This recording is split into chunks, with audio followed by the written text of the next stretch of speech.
Welcome back to another beautiful Sunday morning. How you guys doing? What's up?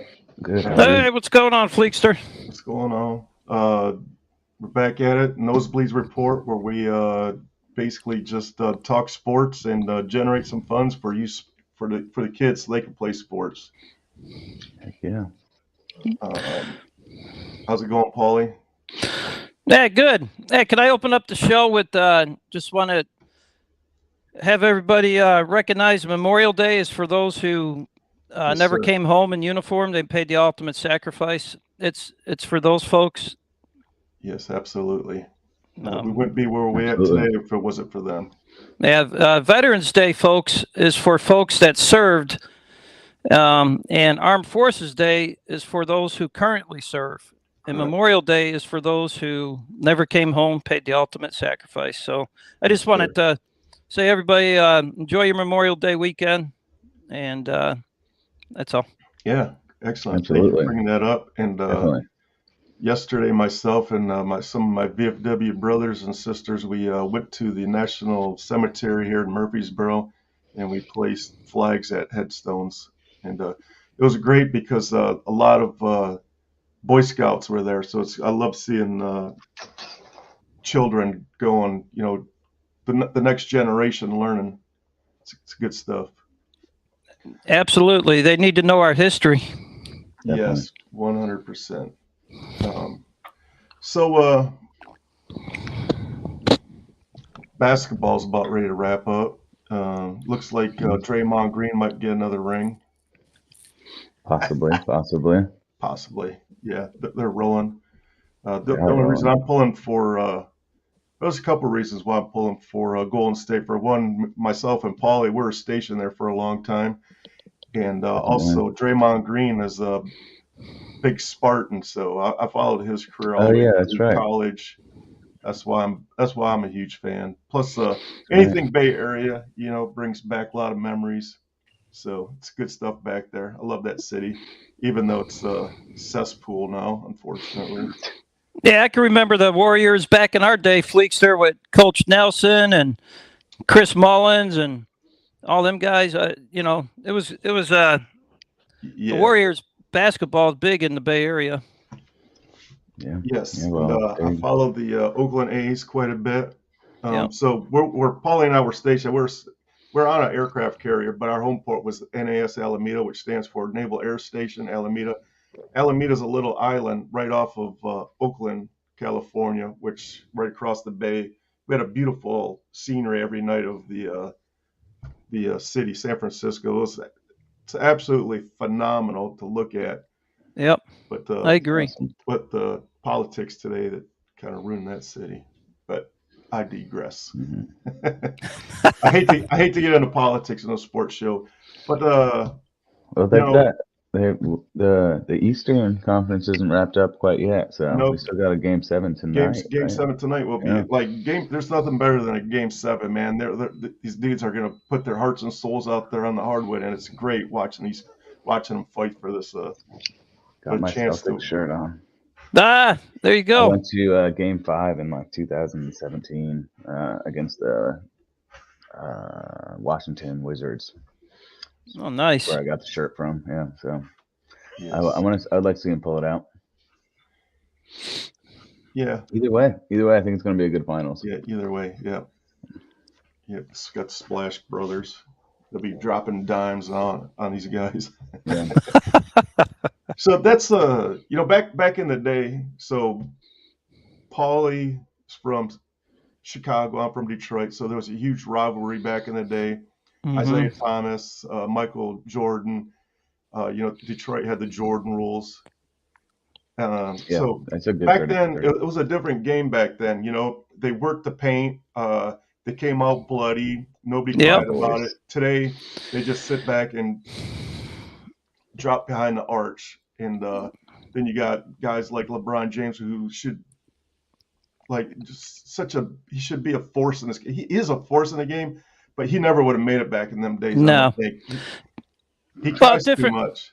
different I type of game disagree. back then. Yeah, it You was know, I with disagree. yeah, Chicago, I disagree. Detroit, Bill Laimbeer, yeah, Isaiah Thomas, Michael Jordan, Scottie Pippen. You went into that paint, Yeah, I think and you didn't need a basketball jersey. You needed shoulder pads and a helmet. which LeBron James has built into him naturally. Exactly. He Yeah. has those shoulder pads. It's- So Yeah, I mean, I think yeah. he's a whole different. They didn't have athletes like that back then. I mean, even against No. Michael Jordan. Michael Jordan did it a different way, but you stand them next to each other. Yeah. LeBron James has no problem in that paint. Yeah.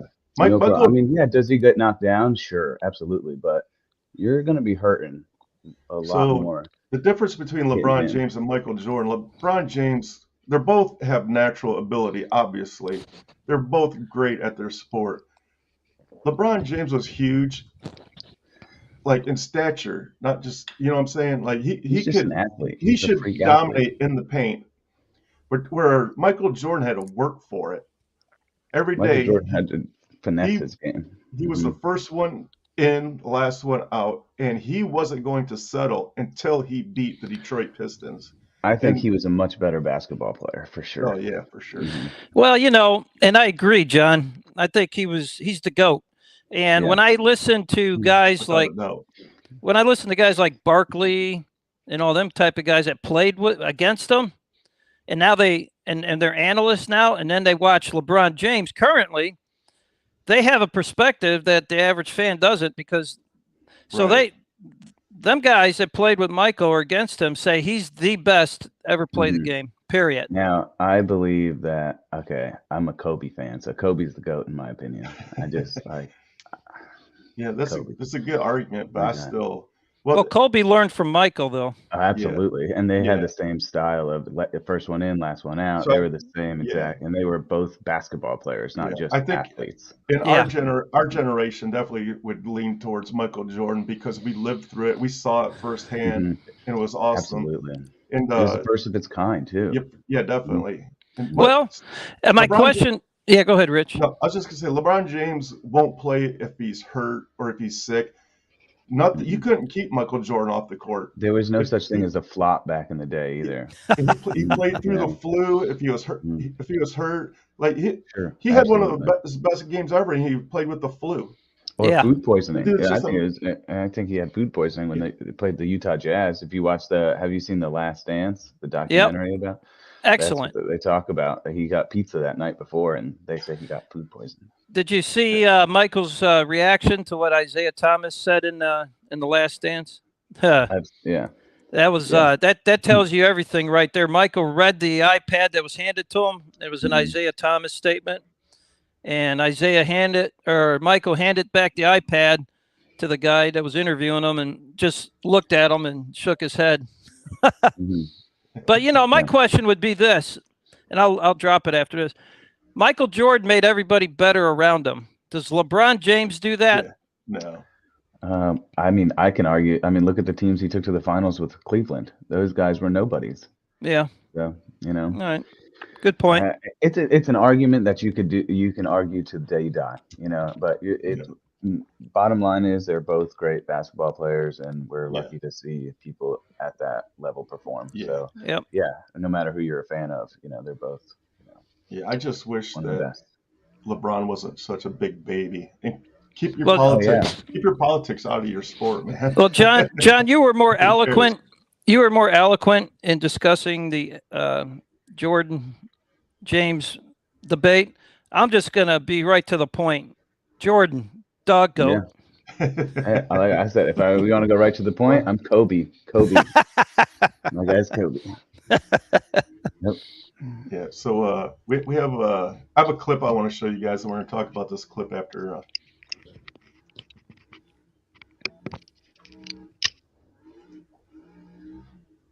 Come on, you.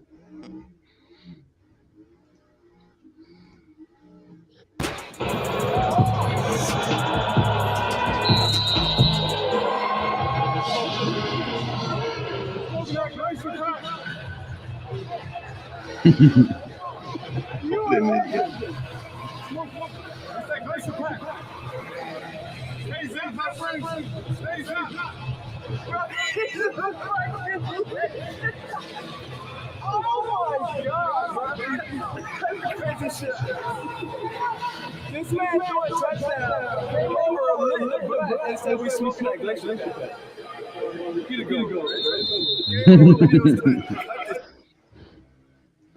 So That's this hilarious. idiot in the fan-controlled football league throws a touchdown, and his celebration is to pull a joint out of his pants and light it up and pass it around to the fans. Mhm.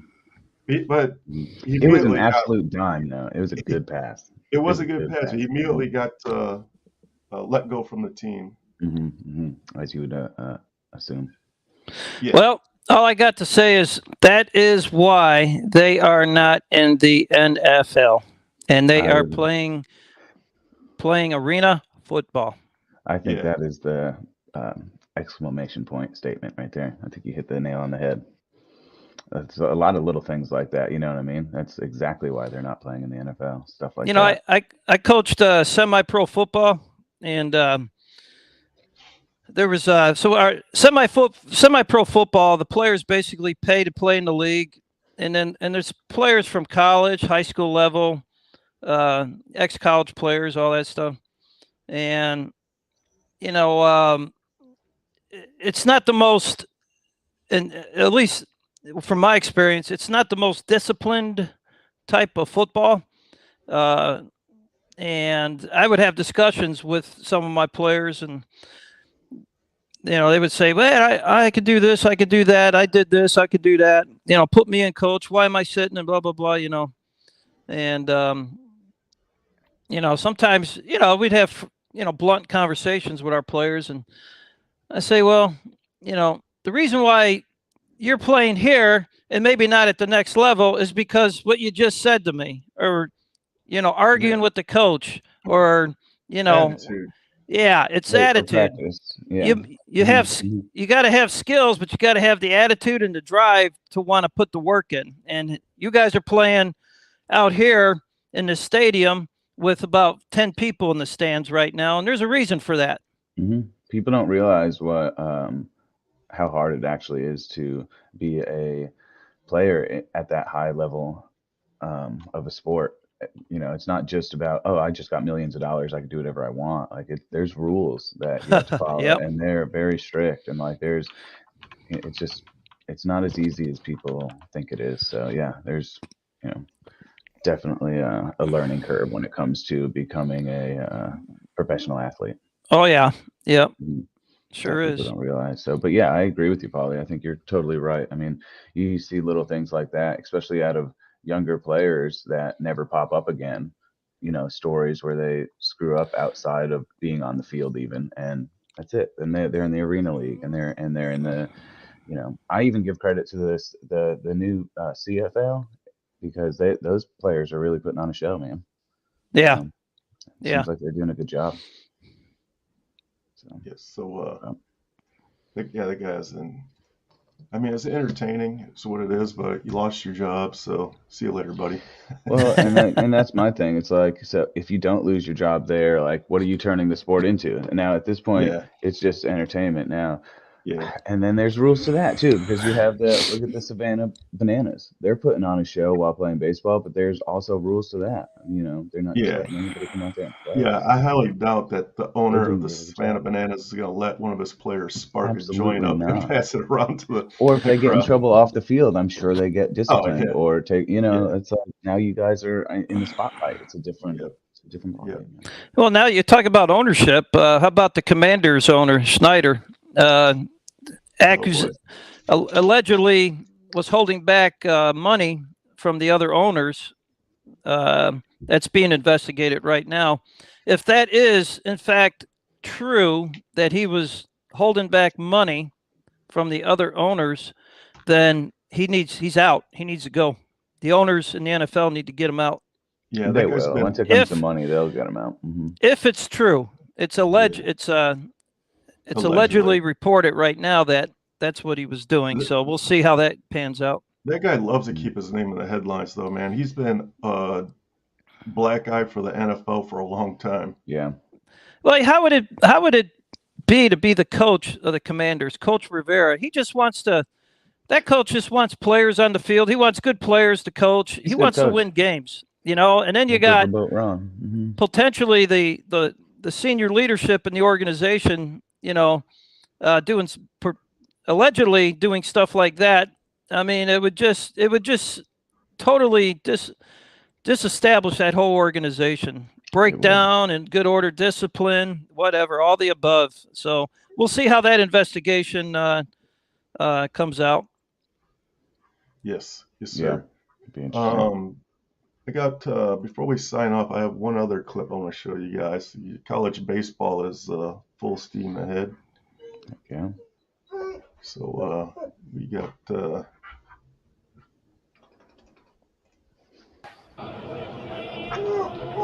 This kid's a freshman. Yeah, he's a freshman for NC State, and he just set the D1 freshman record for home runs in a season, 27.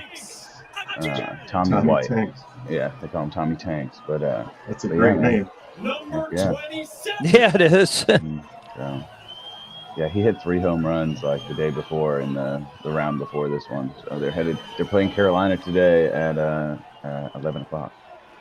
Nice. Yeah. Hey, John, who's that pitcher for University of Tennessee that throws 105 miles an hour? Huh? Okay, so yeah, I don't know. I'm not sure what his name is. I've seen him all over the place, but I can get it really quick. But I have an opinion on him. He's throwing 105 miles an hour at college baseball level. I'm pretty sure he's a freshman too, and I don't see his arm lasting him until he gets a paycheck out of it. Right. Which I don't think is fair. You know, I think he should. Somebody with that type of talent should deserve to at least say, "Hey, I've got," because that doesn't last forever. Even if you can make a career out of it, it doesn't last forever. And he's going to be throwing 2 more, 1 more, 3 more years at the college level by the time he even gets there, because you got to go through the minors. That's a long process. Like, I don't see him throwing 105 miles an hour, and I feel bad for the kid because I think he's in the spotlight a little bit early. Mm-hmm. Yeah, good point. Well, hopefully he can cash in on the NIL. Yeah, I mean, here he is. Here, what's his name? Yeah, I forget his name. Ben Joyce. He's a relief pitcher, so at least he's not starting games.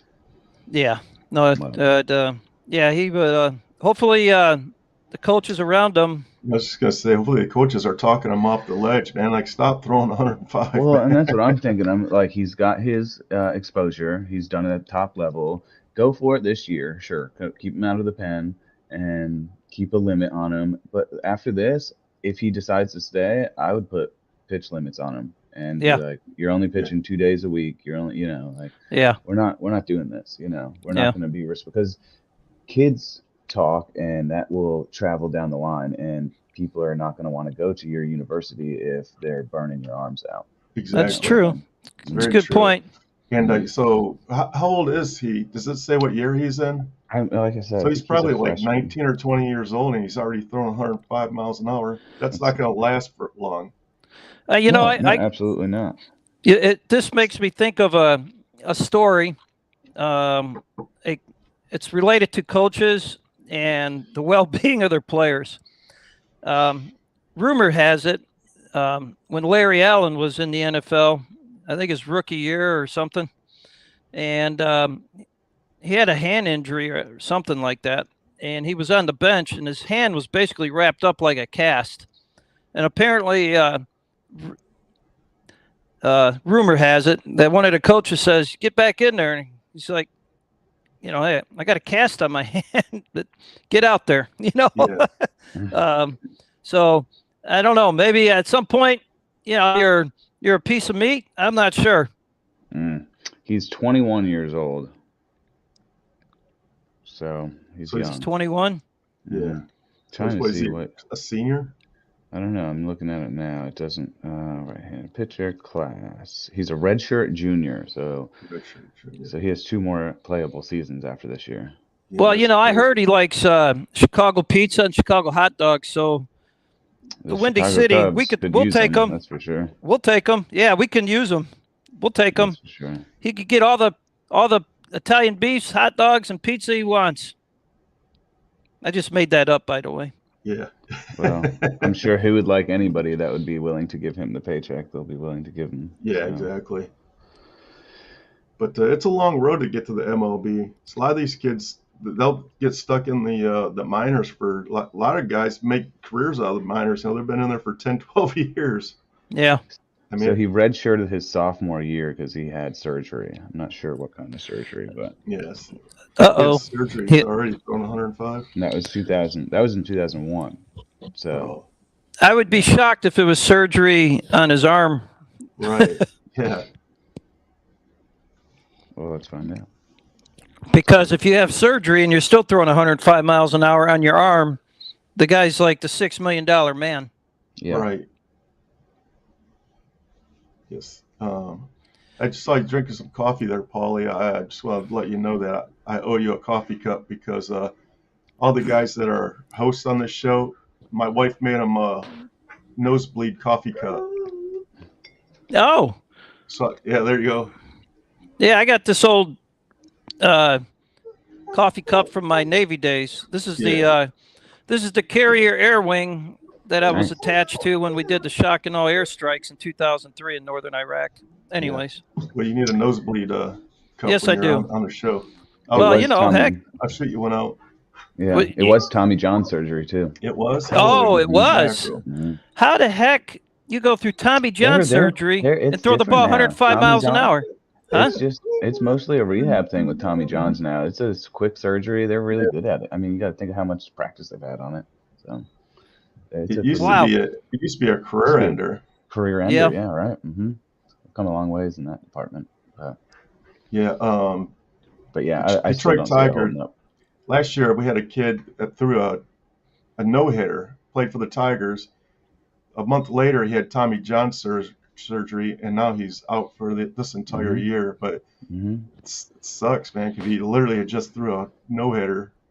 Luis Severino, he's been out for he's been out for almost 2 seasons before he came back this year because of Tommy John surgery. So 105 miles an hour. I've been in the box when the pitches were coming in at 80-something miles an hour. Yeah. And that was fast. I could not imagine. You got to swing as soon as he lets it go. I mean, you're guessing. How do you time that? You must be guessing. You must at the plate. You must fastball. Yeah, you must be guessing. I don't know how you hit it because it's So say it does last though, and he does go. He's gonna have to develop another pitch because that's what Aroldis Chapman does at that speed. Is he throws that splitter, and when he is only as good as that splitter is that day, they can hit his fastball. If he throws a strike, they'll hit it at that level. But that splitter, not so much. That's pretty nasty. Well, think about it. You got a ball coming at you 100 miles an hour, pitch one, and then pitch two comes a splitter. You're so out of sync. Dead still, like 79, 82 mile an hour splitter just dropped with the bottom dropping out of it coming at you. Like, it's just, come on, I'm not hitting that. Yeah, me neither. Well, and if you do swing at it, you're swinging like a fastball, and you look like a fool. So. Yeah, you're falling out of your cleats. And he's got a good slider too. So I mean, you really got to develop other pitches, even at 105. It's crazy, but he'll ride it out until that level. So I would imagine he goes to the draft this year. Yeah. Mm-hmm. All right, we're gonna wrap it up. We're at 25 minutes. We try to keep it short and sweet so we don't bore everybody. I just want to give a shout out to TSP the Scuttlebutt. We're going live tonight at 1900 hours Central Time.